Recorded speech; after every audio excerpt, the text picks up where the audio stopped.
ಇದು ಎಲ್ಲ ನಮ್ಮ ನಗರದ ಮತ್ತು ಮತಕ್ಷೇತ್ರದ ಕೆಲವರೆಲ್ಲರೂ ಕೂಡಿಕೊಂಡು ಇದು ಅವಶ್ಯಕತೆ ಇರಲಿಲ್ಲ. ಯಾಕಂದ್ರೆ ನಾನು ಈಗಾಗಲೇ 3 ವರ್ಷ ಮಂತ್ರಿಯಾಗಿದ್ದೆ. ಇದು ಮುಂದುವರೆದ ಭಾಗ. ಇದು ಸಿದ್ದರಾಮಯ್ಯ ಅವರ ನೇತೃತ್ವದಲ್ಲಿ 3 ವರ್ಷ ಕೈಗಾರಿಕಾ ಸಚಿವನಾಗಿ, ಆಮೇಲೆ ಈಗ ಸಿದ್ದರಾಮಯ್ಯ ಅವರ ನಂತರ ಈಗ ಡಿ.ಕೆ. ಶಿವಕುಮಾರ್ ಅವರ ನೇತೃತ್ವದಲ್ಲಿ ಈಗ ಮತ್ತೆ ಕೈಗಾರಿಕಾ ಸಚಿವನಾಗಿ ಮುಂದುವರೆದಿದ್ದೀನಿ. ಇದೇನು ಹೊಸದಾಗಿ ಆಗುವಂಥದ್ದಲ್ಲ, ಆದರೂ ಕೂಡ ಅವರು ಅಭಿಮಾನದಿಂದ ಮಾಡಿದ್ದಾರೆ. ಮತ್ತು ಪಾಪ ಭಾಳ ಜನ ಬೆಂಗಳೂರಿಗೆ ಬಂದು ಅಲ್ಲೆಲ್ಲ ಇದು ಮಾಡುವಂಥದ್ದಾಗಿತ್ತು. ಅಲ್ಲಿ ಒಂದು 1000 ಜನ ಅಲ್ಲಿ ಬೆಂಗಳೂರಿಗೆ ಬಂದಿದ್ರು 2 ದಿವಸದಲ್ಲಿ. ಹೀಗಾಗಿ ನಾನು ಎಲ್ಲರೂ ಕೂಡ ವಿಚಾರ ಮಾಡಿದ್ದೀವಿ, ಇಲ್ಲೇ ಒಂದು ಮಾಡ್ಕೊಂಡು ಎಲ್ಲರನ್ನೂ ಭೇಟಿಯಾಗುವಂಥದ್ದು ಮಾಡಬೇಕು ಅಂತೇಳಿ ಅವರೆಲ್ಲ ಪ್ರೀತಿ ಅಭಿಮಾನದಿಂದ ಇವತ್ತು ನಾವು ಹಾರ ತುರಾಯಿ ಎಲ್ಲವನ್ನ ಶಾಲನ್ನು ಬಂದ್ ಮಾಡಿ ಇವತ್ತು ಮಕ್ಕಳಿಗೆ ಏನಾದರೂ ನೋಟ್ಬುಕ್ಸನ್ನು, ಯಾಕಂದ್ರೆ ಈಗಾಗಲೇ ಜಿಲ್ಲಾ ಉಸ್ತುವಾರಿ ಸಚಿವನಾಗಿ ಹಿಂದೆ ಸರ್ಕಾರಿ ಕಾರ್ಯಕ್ರಮದಲ್ಲೆಲ್ಲನೂ ಕೂಡ ಈ ಹಾರ ತುರಾಯಿ ಬೇಡ ಅಂತೇಳಿ ನೋಟ್ಬುಕ್ ಆಗಲಿ ಮತ್ತೊಂದು ಆದರೆ ಒಂದು ಅದಕ್ಕಾರ ಉಪಯೋಗ ಆಗ್ತದೆ, ಮಕ್ಕಳಿಗಾರ ಉಪಯೋಗ ಆಗ್ತದೆ ಅಂತೇಳಿ ಒಂದು ಮಾದರಿಯಾದಂಥ ಒಂದು ಇದನ್ನು ಹುಟ್ಟಾಕಿದ್ವಿ. ಈಗ ಅದನ್ನು ಸ್ವಲ್ಪ ನಮ್ಮ ಉಳಿದ ಕಾರ್ಯಕ್ರಮಗಳಿಗೂ ಅದನ್ನು ಅನ್ವಯಿಸಬೇಕು ಅನ್ನೋ ದೃಷ್ಟಿಯಿಂದ ಅದನ್ನು ಮತ್ತೆ ಇಲ್ಲಿನೂ ಕೂಡ ಇಂಪ್ಲಿಮೆಂಟ್ ಮಾಡುವಂಥ ಒಂದು ಕೆಲಸ ಮಾಡ್ತಾ ಇದ್ದೀವಿ.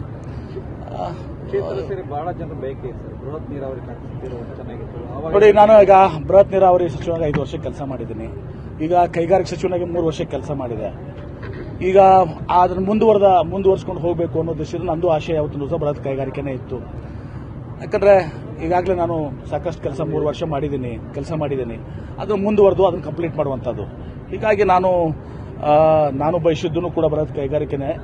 ಆಮೇಲೆ ಪಕ್ಷದ ಹಿರಿಯರು ಕೂಡ ಇವತ್ತು ಸಹ ಎಲ್ಲರೂ ಕೂಡ ವಿಚಾರ ಮಾಡಿ ಅದು ಮುಂದುವರಿಬೇಕು, ಆ ಕೈಗಾರಿಕಾ ಇವುದು ಏನೋ ಕೆಲಸಗಳಿದ್ದಾವೆ ಅಂತೇಳಿ ಅವರು ಕೂಡ ಕೈಗಾರಿಕೆ ಸೂಚಿಸಿಕೊಂಡಿದ್ದಾರೆ. ಹೀಗಾಗಿ ನಾನೇನು ಬೃಹತ್ ನೀರಾವರಿ ಸಚಿವ ಸ್ಥಾನವನ್ನು ನಾನು ಕೇಳಿಲ್ಲ. ಇವತ್ತು ನನಗೆ ಸಂತೋಷ ಇದೆ. ಈಗ ಇನ್ನೂ 2 ವರ್ಷ ಇದನ್ನು ನಮ್ಮ ಸರ್ಕಾರದ ಅವಧಿ ಮುಂದೆ ಆಫ್ಕೋರ್ಸ್ ನಾವೇ ಬರ್ತೀವಿ. ಈ ಕೈಗಾರಿಕಾ ಸಚಿವನಾಗಿ ಮುಂದುವರಿತೇನೆ. ನರೇಂದ್ರ ಮೋದಿ ಅವ್ರಿಗೆ ಹೇಳಿ ಜನ ಆಕ್ರೋಶ ಅಲ್ಲ, ನಮ್ಮ ಮುಖ್ಯಮಂತ್ರಿಗಳಂತ ಸಿದ್ದರಾಮಯ್ಯನವರು 8 ವರ್ಷಗಳ ಕಾಲ ಇವತ್ತು ರಾಜ್ಯದ ನೇತೃತ್ವವನ್ನು ವಹಿಸಿಕೊಂಡು ಬಡವರ ಸಲುವಾಗಿ, ಶೋಷಿತರ ಪರವಾಗಿ, ರೈತರ ಪರವಾಗಿ ಇವತ್ತು ಒಂದು ದೃಢ ಸಂಕಲ್ಪ ಮಾಡಿ ಕೆಲಸ ಮಾಡಿದಂಥವ್ರು, ಹಸಿದವರಿಗೆ ಅನ್ನ ಕೊಟ್ಟಂತ ಸಿದ್ದರಾಮಯ್ಯ ಇವತ್ತು ಸಹ ಯಾರು ಅವರಿಂದ ಬೇಸರ ಆಗಿಲ್ಲ. ಇವತ್ತು ಸಹ ಇದಕ್ಕೆ ಇವತ್ತು ದಾರಿ ಮಾಡಿಕೊಡ್ಬೇಕು. 5 ವರ್ಷ ಪ್ಲಸ್ 3 ವರ್ಷ 8 ವರ್ಷವರೆಗೆ ಇದು ಮಾಡಿಕೊಟ್ಟಿದ್ರು ಅಂತ ತಿಳ್ಕೊಂಡು ಸಿದ್ದರಾಮಯ್ಯನವ್ರನ್ನ ಇವತ್ತು ವಿನಂತಿ ಮಾಡಿಕೊಂಡು ಇವತ್ತು ಸಹ ಈಗ ನಾವು ಯುವ ಮುಖಗಳಿಗೆ ಇದು ಕೊಡಬೇಕು ಅಂತ ಹೇಳಿ ಇದು ಮಾಡಿಕೊಟ್ಟಿದೆ. ಆದರೆ ಇವತ್ತಿಗೂ ಕೂಡ ಸಿದ್ದರಾಮಯ್ಯನವರು ಈ ರಾಜ್ಯ ಅಲ್ಲ, ಈ ರಾಷ್ಟ್ರ ಕಂಡ ಒಬ್ಬ ಶ್ರೇಷ್ಠ ನಾಯಕ. ಹೀಗಾಗಿ ಅವರಿಂದ ನರೇಂದ್ರ ಮೋದಿ ಅವರಿಗೆ ಹೇಳಿ ಅವರಿಂದ ಯಾರು ಕೂಡ ರೋಷಿ ಹೋಗುವಂತ ಪ್ರಶ್ನೆ ಇರೋದಿಲ್ಲ. ಅವರ ಬಗ್ಗೆ ಅಭಿಮಾನ, ಅಪಾರವಾದಂಥ ಅಭಿಮಾನ ಇದೆ. ಮತ್ತು ಅವರು ಒಂದೇ ಕ್ಷಣ ರಾಹುಲ್ ಗಾಂಧಿ ಅವರು ಹೇಳಿದ ಮೇಲೆ ನೀವು ದಾರಿ ಮಾಡಿಕೊಡ್ಬೇಕು ಈಗ ಅಂತೇಳಿ ಮಾತನ್ನ ಈ ತರ ಅರೇಂಜ್ಮೆಂಟ್ಸ್ ನಾವು ಮಾಡ್ಕೊಂಡಿದ್ದೀವಿ ಹಿಂಗೆ ಅಂತೇಳಿ ಮಾಡಿದಾಗ ಅಂತ ಗೌರವಯುತವಾಗಿ ಅವತ್ತು ನಡ್ಕೊಂಡಿದ್ದಾರೆ. ಇವತ್ತು ಸಹ ನರೇಂದ್ರ ಮೋದಿ ಅವರು ಕಳ್ಕೋಬೇಕು. ಸಿದ್ದರಾಮಯ್ಯನವರ ಸರಿಸಾಟಿ ಮುಂದೇನೂ ಕೂಡ ನಮ್ಮ ಸಿದ್ದರಾಮಯ್ಯನವರ ನೇತೃತ್ವದಲ್ಲಿ ನಾವು ಚುನಾವಣೆ ಹೋಗ್ತೀವಿ. ಅದನ್ನ ಡಿ.ಕೆ. ಶಿವಕುಮಾರ್ ಅವರು ಸ್ಪಷ್ಟ ಮಾಡಿದ್ದಾರೆ.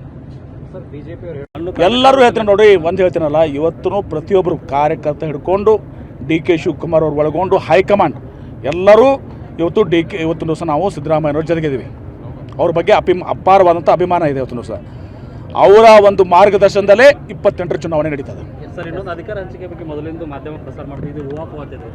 ಅದೆಲ್ಲ ನೋಡಿ ಅದೆಲ್ಲ ಪಕ್ಷದ ಆಂತರಿಕ ವಿಚಾರಗಳಿರ್ತವೆ. ಅವೆಲ್ಲವನ್ನು ಕೂಡ ಬಹಿರಂಗವಾಗಿ ಇವತ್ತು ಸಹ ಇದನ್ನು ಮಾತ್ರ ಮಾಡಲಿಕ್ಕೆ ಆಗೋದಲ್ಲ. ಇವತ್ತು ಸಹ